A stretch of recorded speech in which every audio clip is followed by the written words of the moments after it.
Test হবে হলো LTO. এটা হলো LTO battery, Toshiba made in Japan. LTO এটা হলো 80 অ্যাম্পিয়ারের ব্যাটারি। এখন এই মুহূর্তে এটাতে আছে হলো 79.2 অ্যাম্পিয়ার।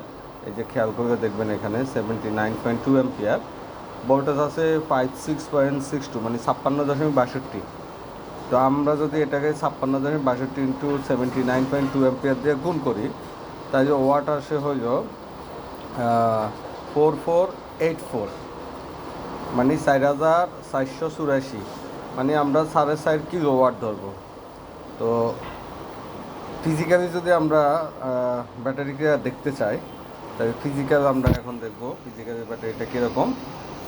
এই হলো আমার সেই ফিজিক্যাল ব্যাটারি, যেটা হলো আমি এলটিও মেড ইন জাপান তোশিবা।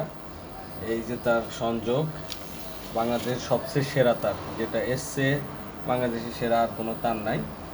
এই তার দিয়েই আমার ইনভার্টারের সাথে কানেকশন দেওয়া।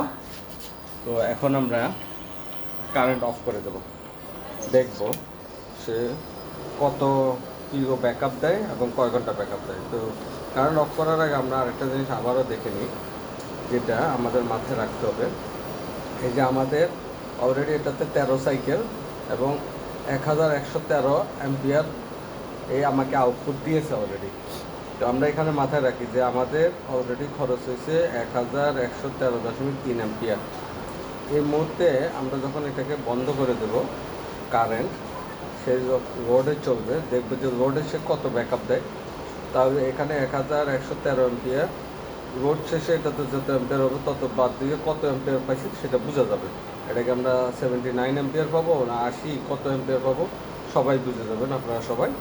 তো এখন আমরা আমার হোম লোড সাধারণত শীতকাল, তো এখন আমার হোম লোড থাকে সাধারণত 400-এর কাছাকাছি। এটা যদি আমরা দেখাই লোড, এখন আমরা কারেন্ট সাপ্লাই অফ করে দেব। এই যে আমার কারেন্ট সাপ্লাই, এখন সময় বাজে হইল 2054, 8টা সামথিং। এই যে তার দিলাম সাপ্লাই অফ করে, সাপ্লাই অফ।